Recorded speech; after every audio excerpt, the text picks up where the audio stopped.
In this video, I want to go back over something we've talked about in class a few times already, and that is Derrida's notion of the trace. In class, I've suggested two separate and somewhat contradictory definitions of this concept. A concept that I think is actually perhaps the most important one for us to grasp, because it kind of is the tissue that holds together all the other concepts in this book. Difference, writing, as we'll find in Chapter 5, supplement, spacing, and so many others, some of which we haven't even had a chance to talk about yet. So the first definition I offered, the first time we talked about the trace, is this: that the trace refers to the necessary and irreducible component of absence, or an irreducible component of otherness, in every structure of reference. The trace is then Derrida's supplement, or his addition to Saussure's theory of signs, so that a sign is not just the arbitrary relation between a signified and a signifier. Derrida is going to insist that there's always this other component called the trace, okay?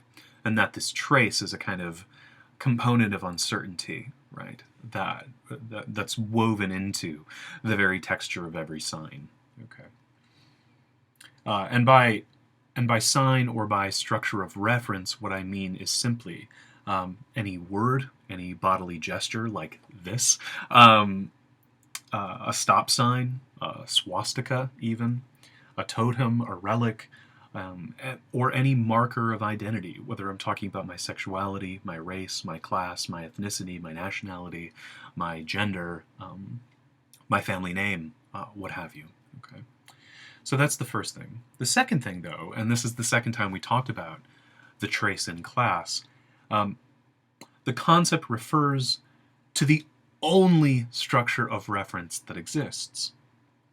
There are, and you might remember me saying this, there are only traces, most of which become occulted, that is, hidden into the appearance of a sign, okay? Or with the appearance of what we think of as signs, or as these relationships between signifiers and signifieds. Derrida, near the end of Chapter 4, which we read the last time we talked about Derrida, he refers to the operation of a trace, that it becomes hidden and seems to announce itself as a sign of self-evident and self-present meaning. He refers to this sort of trace that doesn't seem like a trace as allure, L-U-R-E. And I think that's an important moment in the text to meditate over, and to spend some time over on your own, and when you're moving through the rest of the book.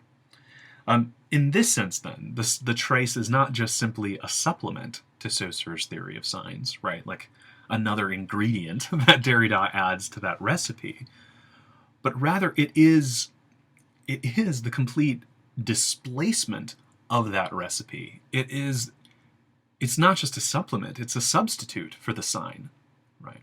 So in supplementing Saussure's theory of signs, Derrida winds up substituting and displacing that whole theory of signs, and leaving behind a system of traces at play, okay?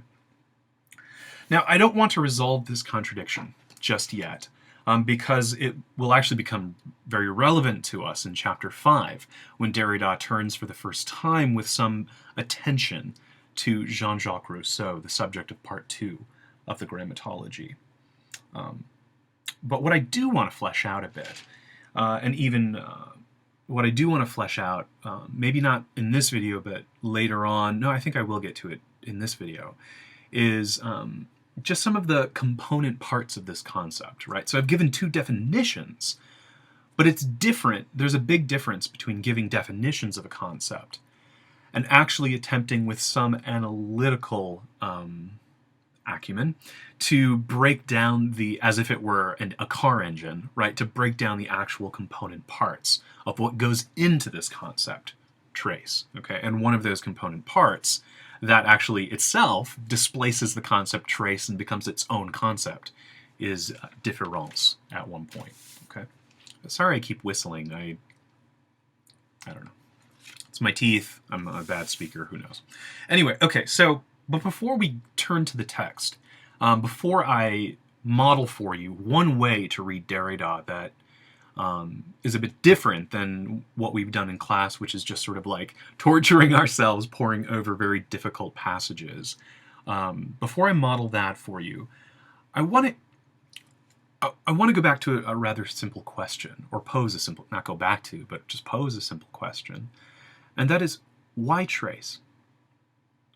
Why trace? Derrida will ask this himself a few times, but he's very cagey, as you've noticed, about giving a direct answer to this question. So it might be worth meditating on this for a second. Far from a specialized concept, right, like phenomenological reduction, right? Far from a specialized concept, trace is a colloquial common word. It tends to refer to a remainder of something that has passed or something that is absent. To leave no trace, for instance, is to leave no remainder, no material evidence of something that happened. A trace is something that's been left behind by something that's no longer here and no longer now. As a verb, though, to trace carries other connotations in English and in French. It can mean to follow. It can mean to mark, to draw, to outline, to travel along a pre-given pathway. Okay. In English, as a noun, a tracing, right, not a trace, but a tracing, is a derivative outline of an original image. It can refer to the image in a kind of straightforward way, much in a way that, you know, written marks refer to spoken words in a similar way like that. But it can also be modified. The trace can be modified, altered, and then laid over the original image. Thus, in that sense, a tracing possibilizes an alteration, a differentiation, a transformation of the original image. If we go back to some of the passages that Derrida quotes from Saussure in chapter 2, we'll notice that in many ways that's why Saussure is worried about writing, because writing as a kind of tracing of speech opens up and possibilizes all sorts of mutations and alterations that can corrupt the original, that is, the sound image, the speech image, and then, you know, in that sense, creates all sorts of deviations from the original langue itself. He calls this the tyranny of writing at one point. You might remember that passage. In French, and in English too, but in French, trace, or trace, also carries with it the connotation not only of following a pre-given pathway. A trace is not just, again, tracing is not just following a pathway. A trace is the pathway. Okay? It is, as in the example of a tracing, a potential pathway that leads elsewhere. Okay? And so with trace, we might gather together various denotations and connotations. A trace is a path. A trace is an imprint. A trace is a footprint. But it is also, in its own way, a sort of verby word, meaning to outline, to mark, to draw, to follow, to track. So not just the footprint, but the tracking of the footprint. In naming his contribution to and his displacement of Saussure's theory of signs, trace, right? Derrida, it would seem, wants us to try to keep all of these denotations and connotations in mind. So with these in mind, trace is a remainder of something absent or something that has passed us by. Trace as an act of marking or following a path. Trace as an outline of an original. Trace as a track or pathway to elsewhere. So with all of these in mind, we might ask ourselves now, what does Derrida himself say or write about trace? So instead of immediately torturing ourselves by opening up the book and slowly, gruelingly and slowly working our way through 2 or 3 pages of Derrida, which I do want to do in a sequel to this video. I torture myself, torture you, whatever. Instead of doing that or immediately jumping into a single dense passage, I want to highlight 5 moments. I think 5. 1, 2, 3, 4, 5. Yeah, 5 moments from chapters 2 and 3 of the Grammatology, where Derrida sort of slips into these long sentences or long paragraphs, something that looks a lot like a definition of trace. Okay? And he usually inserts it as a dependent clause, it within a much larger syntactical unit. Okay? So the first one appears on page 46. I'm not even going to read the whole sentence to you. Okay, I'm just simply going to read the aside. Derrida writes that the trace is, quote, where the relationship with the other is marked. Okay. This should remind us of the first definition that I ever gave of a trace, as the component within any structure of reference that seems to point elsewhere, right? Or seems to mark, as it were, the relationship that that system of reference has, not simply to the thing it refers to, but to the opposite, to something else, to things that the person using that structural reference might not even have in mind. Okay.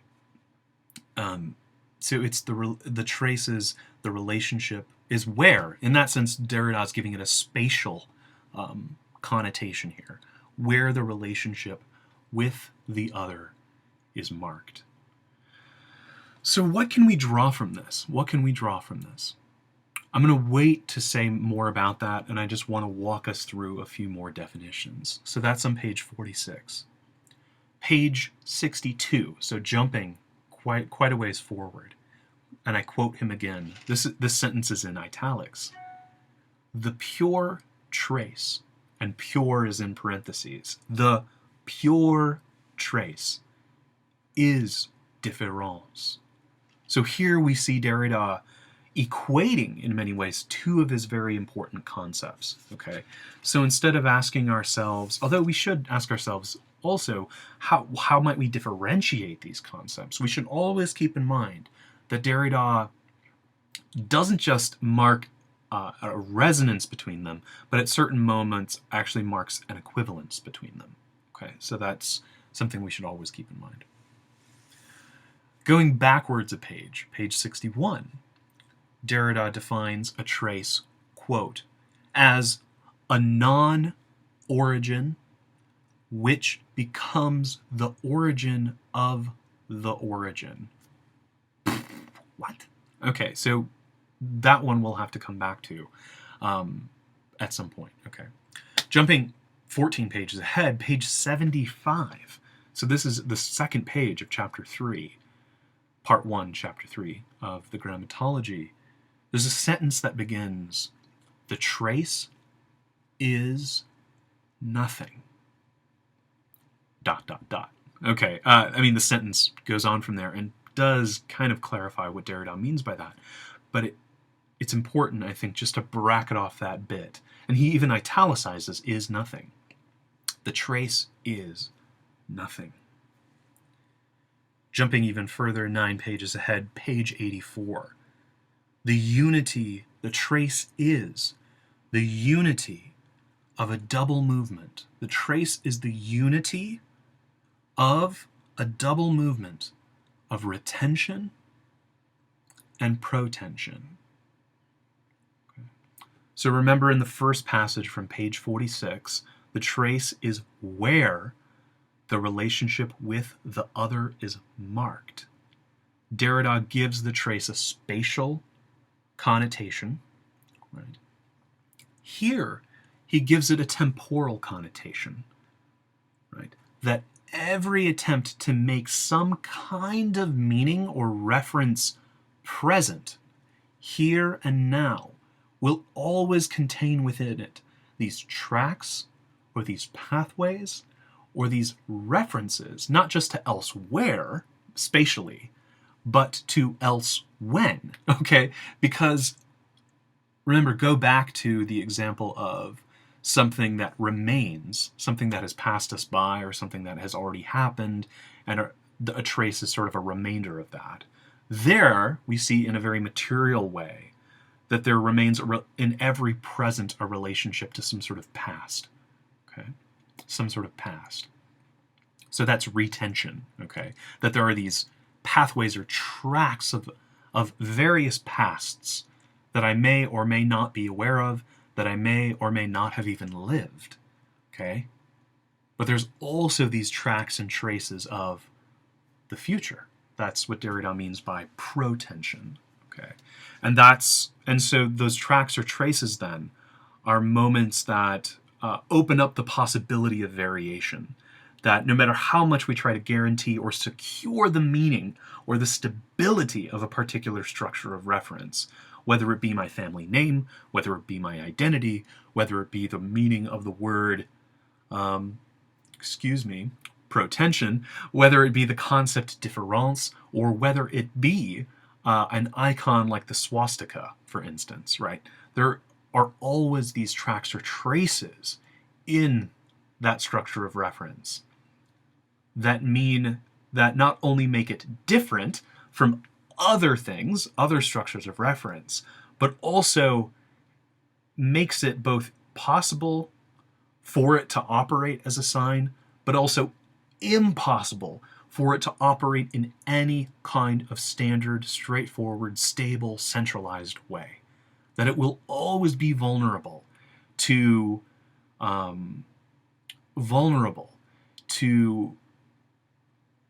its relationship to the past, but also to potential variations in the future.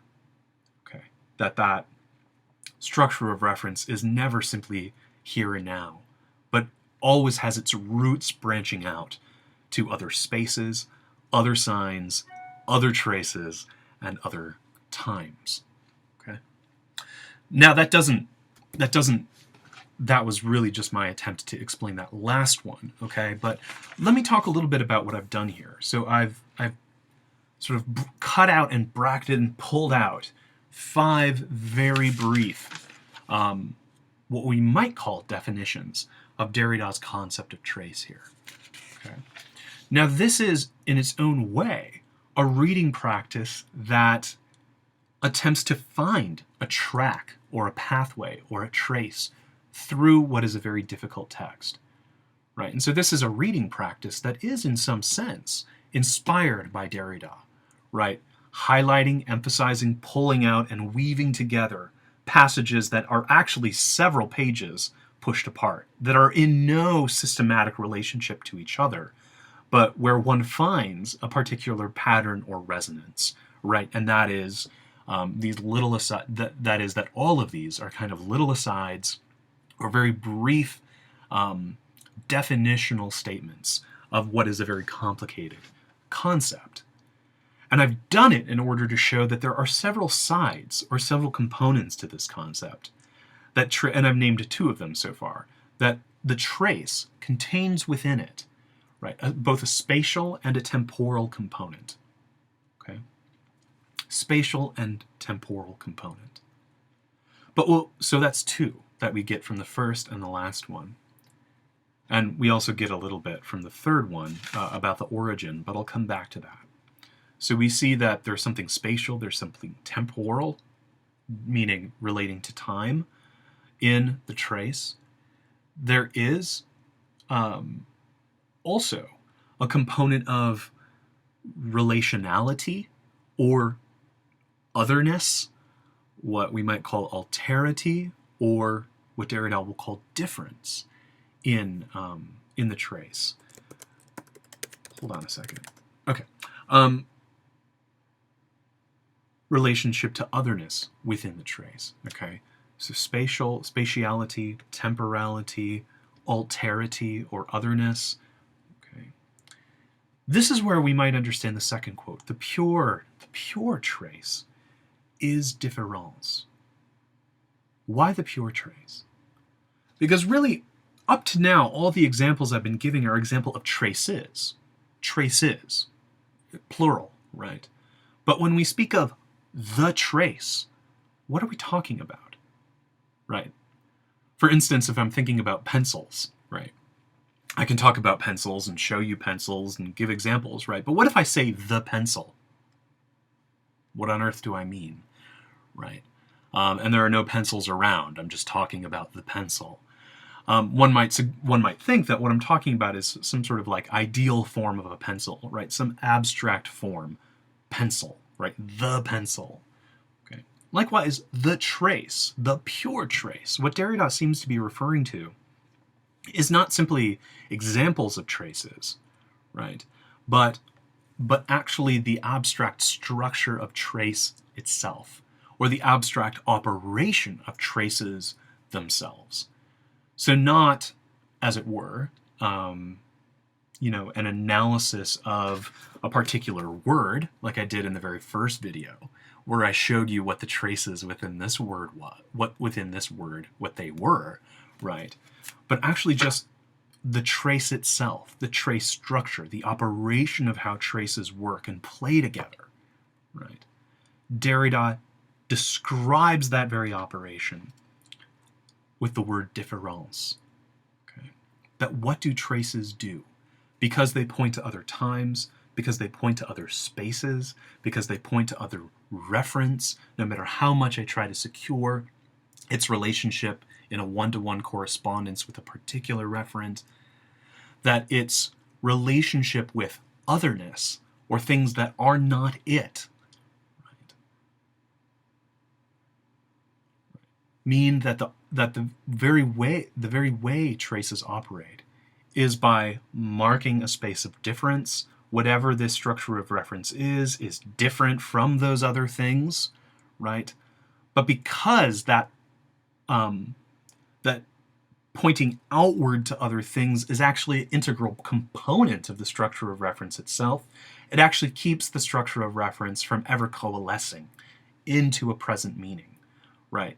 So difference is not just about marking a difference between this and other things, right? It also constitutes an operation that differs the very structure of meaning from itself, right? So that no matter how hard I tried to pin down precisely what I mean by this word or this symbol or this icon, what I mean will always sort of be deferred into the future, right? Every attempt to pin it down, something will slip out of my fingers, right? And so that's in some sense what is captured by a word like difference, not just differing, but deferring the meaning that emerges in any structure of reference. Okay, presence itself is both marked in its difference, but is also deferred from ever being fully present. Okay, so that's how traces operate. They always lead to elsewhere, and in leading elsewhere, they mark the center, right, as different from other things, but it also decenters because it potentially leads that center in other directions, all at the same time. Deferring. Okay. In that sense, and this brings us to page 61, a non-origin which becomes the origin of the origin. Right. What Derrida is saying here is that the trace, any trace, according to this logic, actually, because it operates by marking the difference of a thing, and because it defers a thing,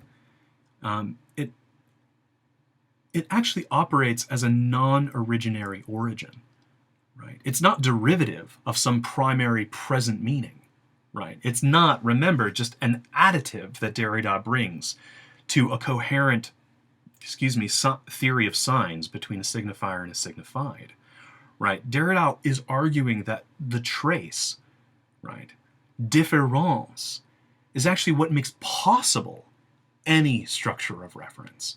There would be no structure of reference without the trace. But because the trace is always leading elsewhere, because it is never stable or centered, because it always contains relations to the past and the future and other spaces, right? There is no primary trace because there's just an infinite regression of traces back and back and back and back and back. Okay.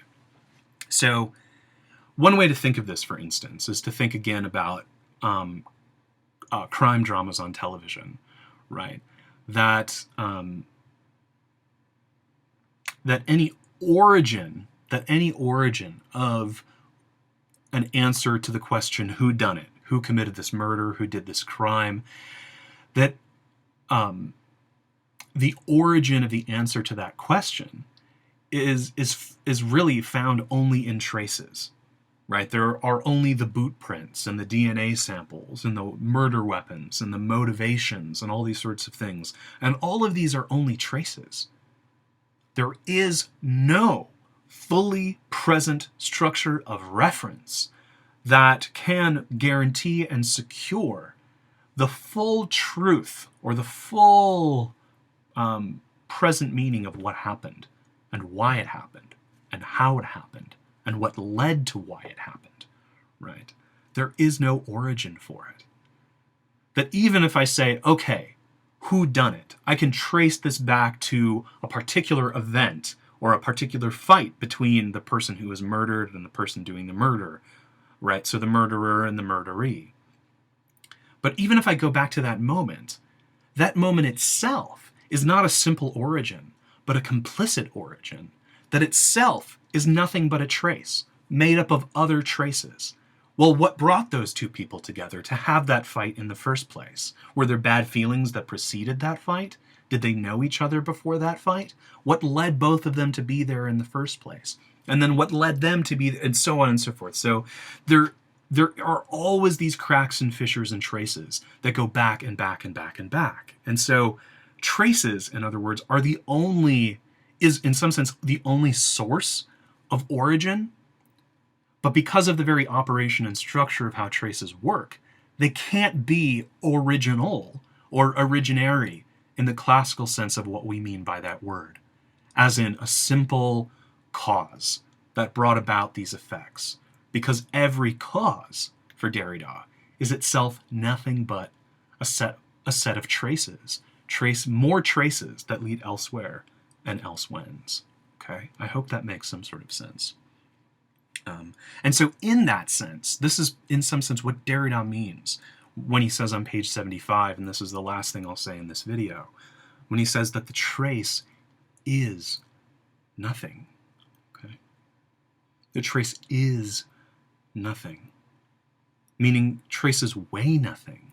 Traces aren't substances. Traces are, I can't necessarily point to and weigh and put on a scale a trace. A trace is not necessarily material. Okay.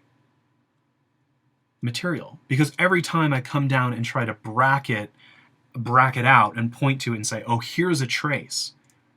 Here's a trace. That trace has itself been broken off from other traces that in itself has other traces. Okay. So the trace is nothing because the trace as an operation and as a structure and as a concept puts into question the very verb of this sentence, is, to be. Because throughout the history of philosophy, what Derrida calls metaphysics, there is an equation between being, to be, what is, and presence. That the answer to that question can only be something that is fully realized into some sort of full and present structure. What is philosophy, for instance, requires that we give a full and present definition of philosophy. The trace makes this impossible. It always makes it impossible. It makes the question, what is, an impossible question. And so in this sense, the trace is nothing, because the trace is always moving. The trace can never be present, because the trace is always complicit in other things. Complicit as opposed to simple. There is no simple trace. There are only complicit and complicated traces. Okay. So I hope that makes some sense out of what Derrida means, and I've tried to give a few concrete examples to try to flesh out some of these components. I'll simply end by saying, and I'm sorry this video is so long. I'm going to do another one too.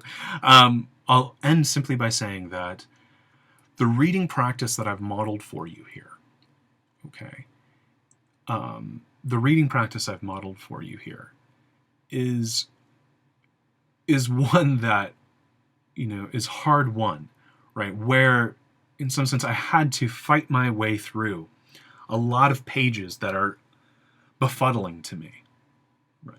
As a reader of Derrida. And I found these moments in the text while, reading through sentences that made no sense to me.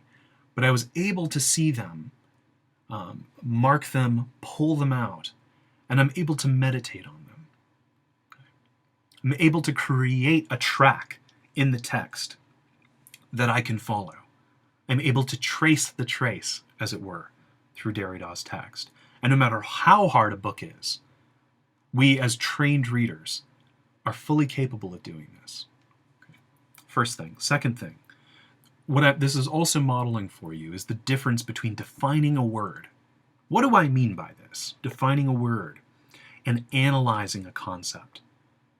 A philosophical concept is, in its own way, kind of like a poem, right? Where you have to really analyze its component parts, pull it apart, ask how it works, test each of its parts, try to hold it all together all at once, which is very difficult to do. Okay? And so it might help a little bit, instead of saying, why doesn't Derrida just give a straightforward definition of the trace? To think instead that the difference between a colloquial word and a philosophical concept, right, is that a philosophical concept is a composition. It's almost like a musical composition. And so it takes some time, almost like it takes time to read a poem and to break it down and work through it. It takes that same kind of effort in order to try to unpack at least a Derridian philosophical concept. Okay. Well, I hope to put up another video shortly where it will also hopefully be a bit shorter than this one, where I walk us through a passage that I think, given everything I've just said, we might be ready to read in a full and critical and close sense. Okay.